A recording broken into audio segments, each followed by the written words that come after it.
Ik zweer dat ik de grondwet en de wetten van het Belgische volk zal naleven. 's Lands onafhankelijkheid handhaven en het grondgebied ongeschonden bewaren.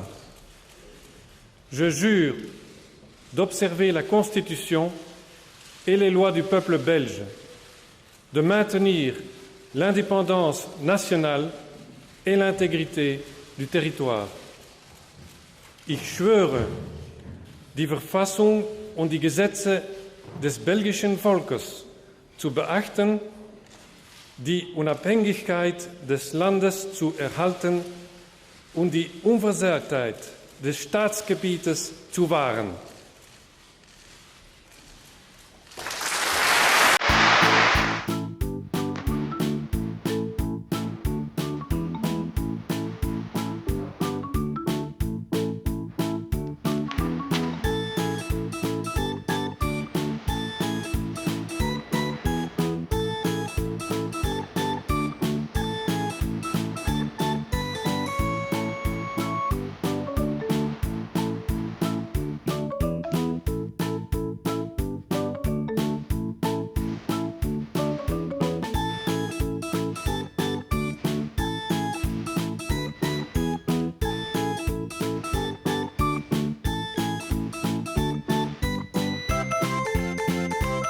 Et bah bonjour à tous, c'est Louis, pas vous allez bien, en tout cas moi c'est super et bienvenue pour une nouvelle vidéo.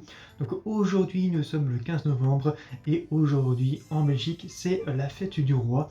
Et comme vous avez pu voir au titre de la vidéo, dans cette vidéo je vais vous parler du règne du roi Philippe, qui est notre roi actuel.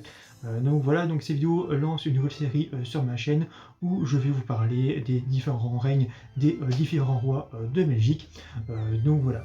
Donc sans plus attendre, commençons tout de suite, donc c'est parti. Le prince Philippe naît à Bruxelles le 15 avril 1960. Il est le fils aîné du roi Albert II et de la reine Paola, à ce moment-là encore prince de Liège. Après ses études secondaires commencées en français puis terminées en néerlandais, il entre à l'école militaire en 1978 pour y suivre une formation militaire en français et en néerlandais. Il obtient successivement le brevet de pilote, parachutiste et commando.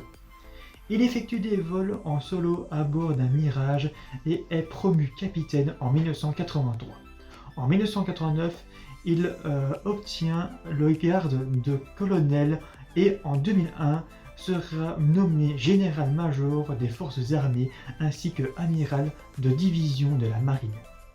Enfin, en 2010, deviendra lieutenant général et vice-amiral. Après sa formation militaire, le prince entreprend des études universitaires. Tout d'abord à Oxford en Grande-Bretagne et ensuite à l'université de Stanford en Californie où il obtient le titre de Master of Arts de l'option sciences politiques.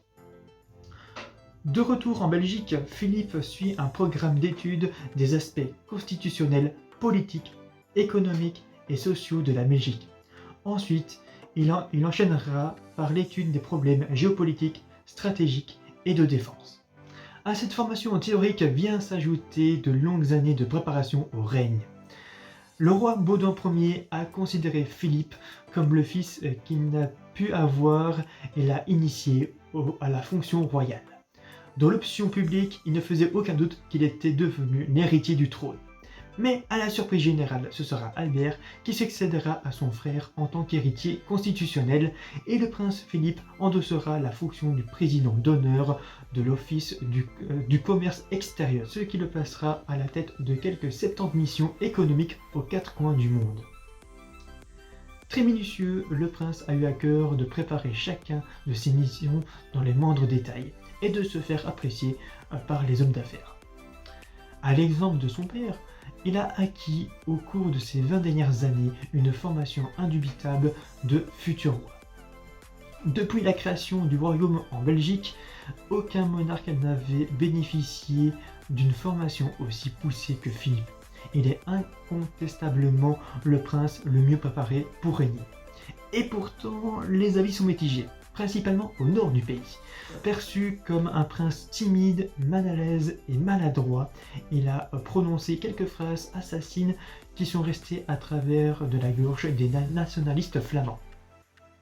En décembre 2004, alors qu'il était en mission économique en Chine, il a affirmé « Dans notre pays, il y a des personnes, des partis tels que le Vlaams qui sont contre la Belgique et veulent détruire notre pays.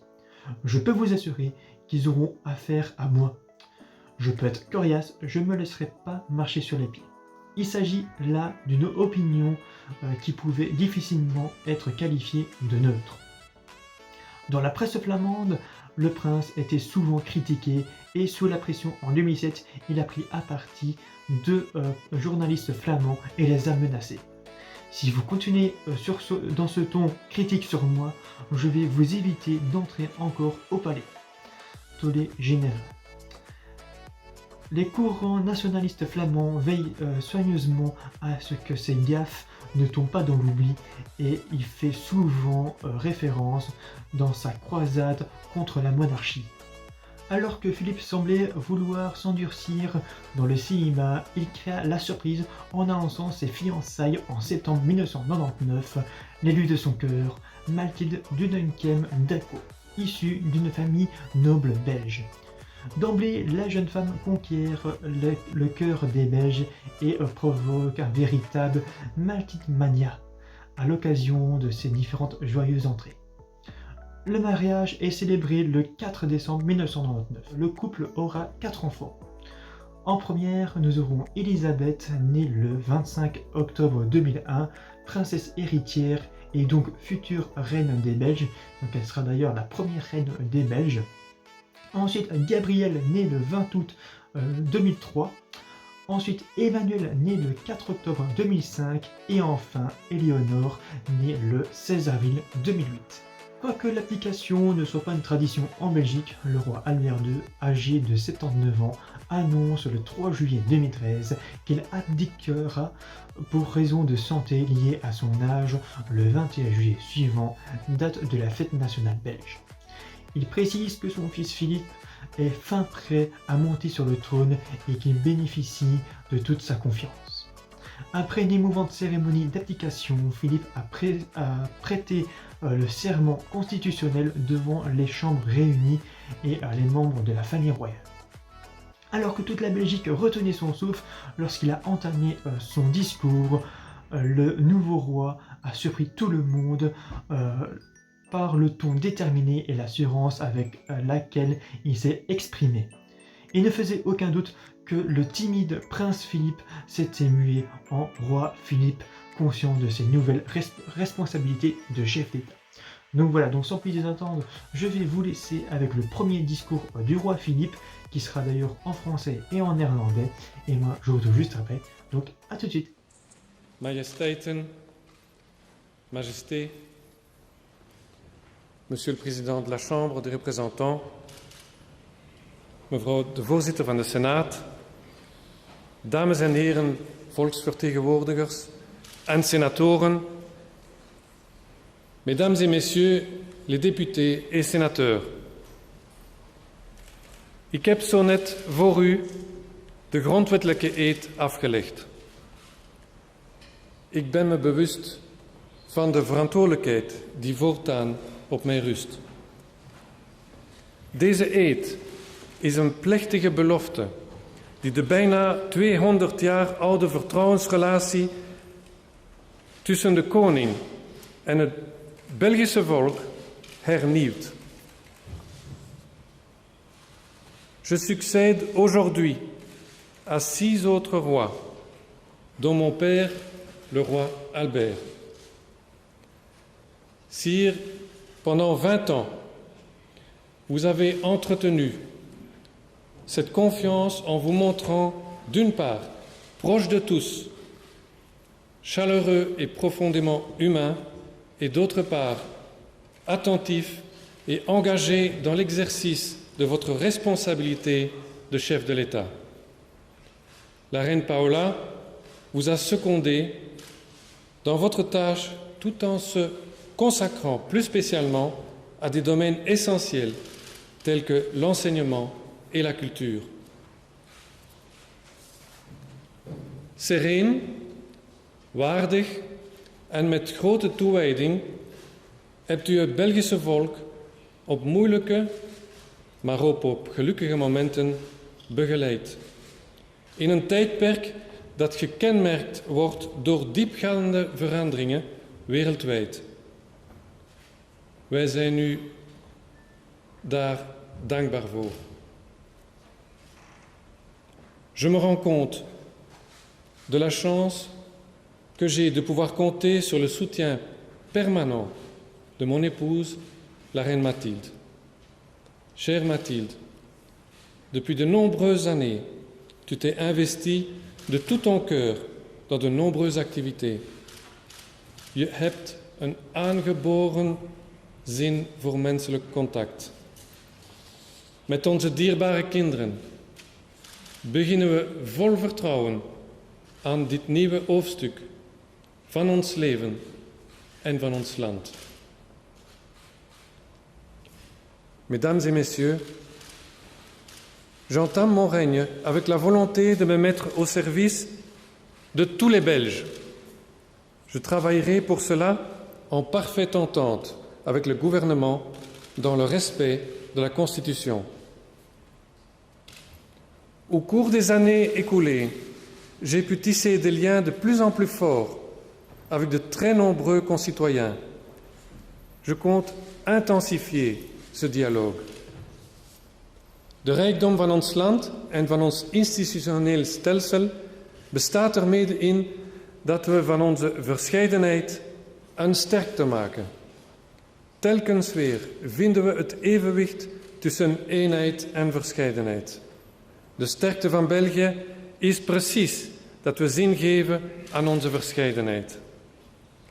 De jongste staatshervorming draagt belangrijke bevoegdheden over aan de deelstaten. Hierdoor komt de beslissingsmacht dichter bij de burgers te liggen en zullen we de uitdagingen van de toekomst beter aankunnen. De sterkte van België gaat ook uit van zijn deelstaten. Ik zal constructieve contacten onderhouden met hun vertegenwoordigers. Ik ben ervan overtuigd dat de samenwerking tussen de federale staat, de gemeenschappen en gewesten, onze burgers en onze ondernemingen ten goede zal komen. Nous savons qu'ensemble, nous pouvons mettre en valeur les talents de chacun. En cela réside notre génie commun, tel qu'il s'est développé tout au long de notre histoire. C'est un état d'esprit qui a façonné notre caractère et nos valeurs. Faire face ensemble aux problèmes les plus complexes, concilier les diverses aspirations, les intégrer sans qu'elles perdent leur originalité et leur force. Voilà ce qui a forgé notre inventivité et notre sens de la mesure. Mesdames et messieurs, ces valeurs qui nous animent ont guidé des générations d'hommes et de femmes avant nous. Par leur engagement dans la société et dans la politique, ils ont assuré à notre pays un niveau élevé de prospérité et de solidarité. Ils ont offert à la fois un cadre solide pour entreprendre et une sécurité sociale efficace. De crisis treft veel van onze landgenoten. Ik wil vandaag iedereen aanmoedigen, mannen en vrouwen, om vol te houden. Elk van ons bezit een onvermoed potentieel dat tot ontplooiing kan komen. Daar ben ik rotsvast van overtuigd. Daarnaast beschikken we samen over de nodige middelen om de moeilijkheden te trotseren en aan iedereen de mogelijkheid te geven om vooruit te komen. Meer dan ooit moet het Europese project ons hoop en vertrouwen schenken. Het Europa dat wij willen moet groei en solidariteit tot stand brengen. We zijn fier dat onze hoofdstad ook de hoofdstad van Europa is en dat Belgische bewindslieden steeds in het middelpunt van dit grootste project hebben gestaan. Tijdens mijn zendingen naar het buitenland heb ik kunnen vaststellen hoezeer de troeven van België onze talenten en onze sterktes wereldwijd gewaardeerd worden. Mesdames et messieurs, c'est dans cet esprit que j'agirai durant mon règne. Je soutiendrai en Belgique et à l'étranger toutes ces qualités qui sont les nôtres. Donnons tous ensemble à notre pays un nouvel élan d'enthousiasme. Es lebe België, vive la Belgique!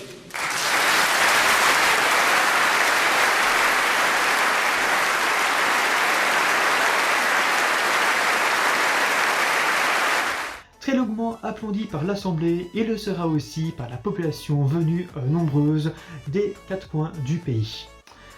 Avec à ses côtés la reine Mathilde, émue et radieuse, le 7e roi des Belges s'est prêté à plusieurs pains de foule où les « Vive le roi » et « Lève de Koning » s'accordaient sous les moindres hiatus. Face aux défis auxquels la Belgique sera confrontée par le succès grandissant des nationalistes flamands, ouvertement anti-monarchistes et séparatistes, la question que tout un chacun se pose est celle de savoir si le roi Philippe sera suffisamment à la hauteur pour naviguer dans ces eaux troubles. Personne ne connaît la réponse, alors laissons le temps au nouveau souverain l'opportunité de se familiariser avec les méandres tourmentés de la politique intérieure. Et pourrait encore en surprendre plus d'un. Donc voilà pour le règne du roi Philippe de Belgique. Donc voilà, donc j'espère que vous avez pas mal appris par rapport au règne du roi Philippe. Donc voilà, donc évidemment hein, entre son premier discours jusqu'à aujourd'hui, il a fait beaucoup de choses. Donc il s'est rendu au Congo et ensuite voilà, il a fait aussi plusieurs visites. Il a fait des visites des prisons. Quand il y a eu les inondations, il s'était rendu sur place, ouais, donc il a fait pas mal de choses. Donc voilà, donc c'est la fin de ces vidéos. Donc si vous avez aimé la vidéo, n'oubliez pas de liker la vidéo, de la partager et de vous abonner si vous avez envie. Donc moi je vous dis à la prochaine pour une prochaine vidéo. D'ici là, portez-vous bien et ciao à tous.